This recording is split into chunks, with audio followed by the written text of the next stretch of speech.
Got the jetpack on, and it's awesome because it's got a huge gap. It's made so like the cloak can stay on him, but because it blocks it, you can't have the rifle on his back like you can with the other one. Actually, no, the other one you can't either because it plugs into that. But I'm laughing real hard because ooh, shiny metallic normal one, full beskar. They gave him the metallic vintage series rifle. They were supposed to package him with this duller one, but they gave him this Mandalorian's rifle, which is hilarious because you look at the pistol, not metallic handle. Look at this pistol. Oh wait, where is it? Oh, it's in his hand. Metallic handle. So they packaged him with the better rifle. And I'm not mad about that because it's technically a lot cooler and it's shinier. Oh god, even the jetpack mold is better on this one than it is on the 6-inch one because it's just a shinier paint job, even though it's just molded in that color. But oh my god, I can't get over that. They gave him the metallic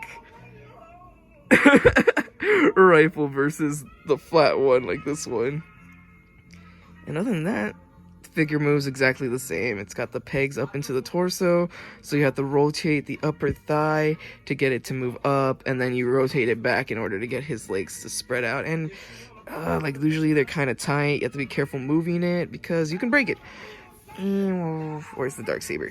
Yeah, let's put the Darksaber on him. Look at these stormtroopers in Han Solo's face while I do that. You're the chosen. You're the chosen one, Pedro Pascal. You've received the Darksaber. Does that mean you might lead the Mandalorians on a new conquest of a new era? Nobody knows. Only Dave Filoni and John Favreau know because they're in charge of your series. And instead of hogging all the glory and making it all cool and awesome in their image, they're giving it to several different directors. I like how like each episode is directed by a different director who wrote a screenplay just for that episode, which is why some of them play out more like a Western, some of them have some light-hearted humor in it, and others have just cute moments of Baby, or Grogu. I was about to call him Baby Yoda. I'm like, he has a name now, his name's Grogu, get used to it. He's an adorable little green alien. There's a species of Yoda. Everyone knows the species are called Autoda. The Autoda race. Tiny little green people with pointy ears that are adorable and super strong and connected with the Force. And ooh. All that. Ooh, okay. Ah, man. Oh, my God. I don't want to do that. I'm afraid of breaking his leg because of the freaking peg. There we go. I can bend it up, though. That actually looks pretty cool. So he's just like... The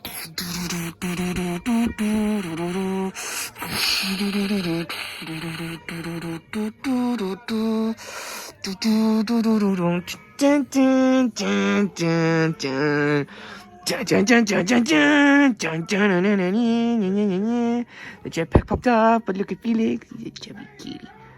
Chubby kitty. Anyway, thanks for watching my unboxing video. This figure is actually pretty freaking sweet. I really wish they didn't use this leg pose ability, and instead, I wish they had gone the route of their super sweet 3 3/4 G.I. Joe figures. Oh, look at that. Oh, yeah. Not plastic, a metal peg. Oh, yeah. Metal. Oh, look at how smooth that is. Oh, all the way up. Oh, my God, look at that. And look, I don't have to rotate an upper thigh piece just to do that. And oh my God, he's just as posable as Spider-Man. Oh my gosh, Hasbro. Oh, what are you doing? Use the G.I. Joe secret metal joints on these super sweet Star Wars vintage series. And you know what? They'd be better. They'd be so much better. Oh, look, I don't have to rotate upper thigh. Just, oh yeah, oh yeah, oh yeah. And then you could still give it a thigh split right here. Or if not, boot swivels. You could still give it the mid-thigh swivel if you wanted to. Because some of these figures, you're like, oh, but I don't want to break out the armor piece. And it's like, so? Just make it to where, like, you glue this on top of there, and it's glued into a peg in a hole, and then it's not glued on the bottom, so it hides that little seam. That way this doesn't move, but the thigh moves. Or you can make it to where, like, this is on the part of the upper thigh, and then the lower part moves, or the upper part moves, and that way it moves over the part of the thigh that it needs to. That way it looks more seamless. You guys can innovate. You just need to think about these things. But, oh yeah, look at that. Do you really need dice swivel when you can do this, and these? Oh yeah. And then you got like the oh yeah. It's just these are really cool. These are just really, really cool. I remember when G.I. Joe wasn't that popular, and you could find like these toys in dollar stores for like $4 or $3, and they came with a little stand, and it was like a nice cardboard box, or a cardstock box with a little plastic bubble covering the figure, and it came with some basic accessories. And now these things are like vintage collector items. Imagine you were able to buy these in Dollar General. I remember when I was a kid, you could buy these at Dollar General for like $3 to $4. Now look at them. They're like freaking 80s, 70s collector's toys that sell for like a lot.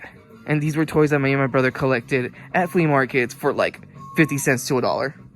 I'm not even joking. Me and my brother would buy these at flea markets. We'd go with my parents, and I'd be like, dude, just have like a table full of all these old G.I. Joe toys that he collected when he was a kid.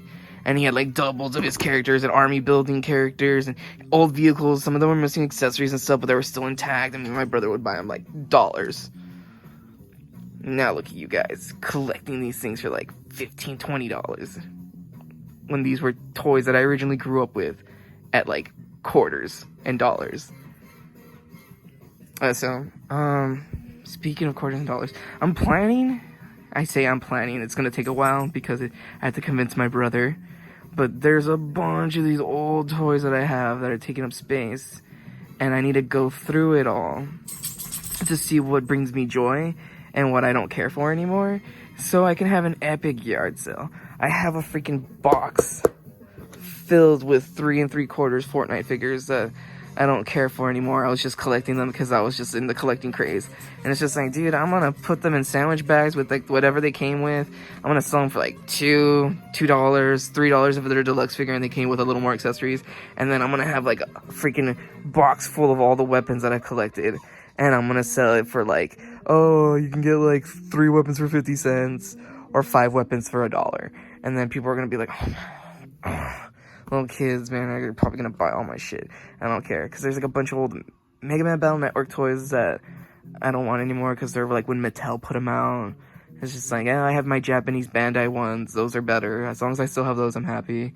I have a bunch of old Fortnite figures I don't want anymore. Even the McFarlane ones, I'm thinking of selling those. I'll probably sell them for $5 a piece, because that seems fair.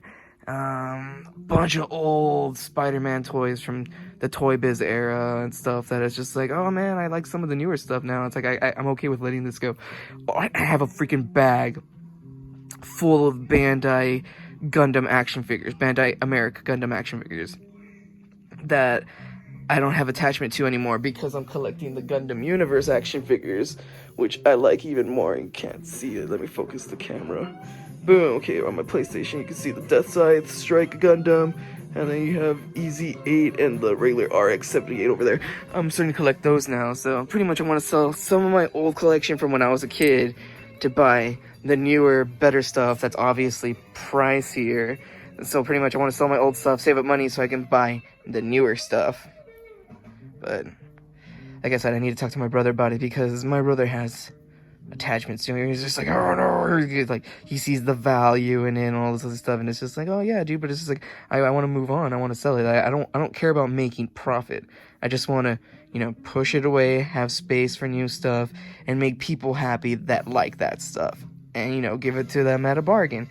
Because some of this shit's expensive now. Like, kids don't collect toys. They rather have digital Fortnite skins that cost $20. They rather pay for air than to have a physical action figure that can actually grow in value over time, depending on its popularity and what it did during that era.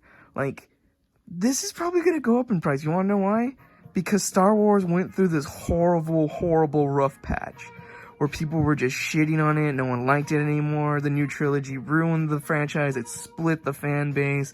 Everyone hated one another, and everyone hated everything, and no one loved Star Wars anymore. All of a sudden, this son of a bitch comes out of nowhere with a little green baby alien, and then the last season of episode 2 brings back one key character from everyone's childhood from the original trilogy, a character that everyone loves, and it made grown men cry. You know, when you make grown men cry with this character, that you did right. Not only by them, but by everyone. Because you're saying that you're not willing to give up on the character that gave hope.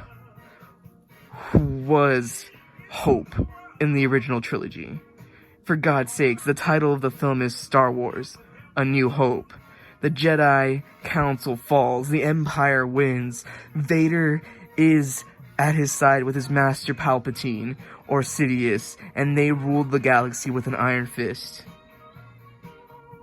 But then some poor little farm boy in a little desert shit planet who wanted to be a pilot and join the Empire, but his aunt and uncle refused to let him do that and said, just stay here, Luke, help us with the farm, help us with the farm. Gets his chance, he gets that big break, finds out that he is, in fact, the son to the infamous and famous Jedi Knight, Anakin Skywalker. He finds out that Anakin Skywalker was, in fact, never killed, but turned to the dark side and became the ultimate villain we all know and love today, Darth Vader. And at his final moments, when Palpatine was like, yes, Luke, fall into your anger and kill Darth Vader, you know what Luke did? He tossed his lightsaber down. He retracted the blade back into the hilt and said, no, I'm a Jedi, like my father before me. And in that moment, you know what Vader felt?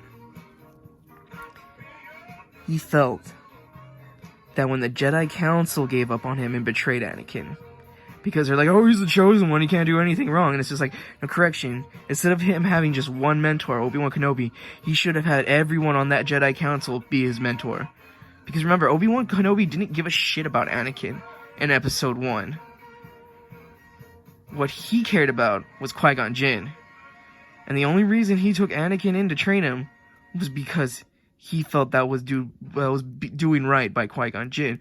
Qui-Gon Jinn was the one that saw the potential in Anakin.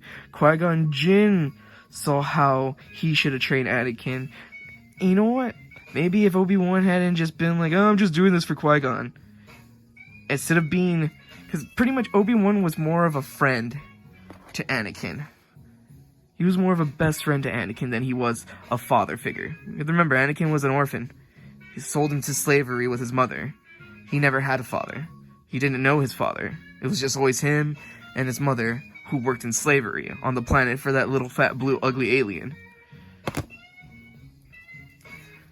So when people were like, oh, Anakin fell to the dark side because he was tempted by it, it's like, well, wouldn't you too be tempted by the dark side when everyone else on the light side kind of failed you, kind of didn't believe in you, questioned you and your alliance? Remember, Mace Windu fucking hated Anakin and vice versa. Anakin hated Mace Windu. And it's because Mace Windu didn't want to fucking give credit to Anakin being the chosen one and being strong. Mace Windu was just like, nah, man, he's gonna fuck up, man. He's gonna fuck up. So, in a sense, the Jedi Council, his master, even Ahsoka, all failed Anakin. All those little things are what played a part into him falling into the dark side. Because he had no one around that believed in him.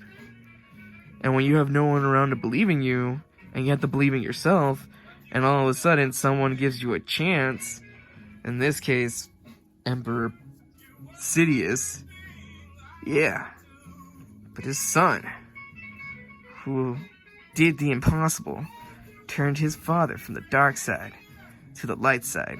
And in that one brief moment, well, Sidious was like, haha, you're weak, now you die. And he was shocking Luke, and he was just like, Vader was just like, my son. He snapped back into reality, broke away from the power and lust of the dark side, and he grabbed that son of a bitch, Palpatine. Where are you? I know you're in here, you son of a monkey. Grabbed that son of a bitch, and he was just like, die, you old prune. He's like, no, what are you doing? Is this a bit? Dun, dun, dun, dun, dun, dun, dun, dun. dun, fall in the heater and he melts and he's like, ah, ow, static, boom, and exploded. And that's why Luke and Anakin are really great, well-written characters. It was like a drama, a well-written drama with some fight scenes and a plot story of a giant empire that's tyrannical, ruling the galaxy that needed to be overthrown. Star Wars. And that's why this character is kick-ass.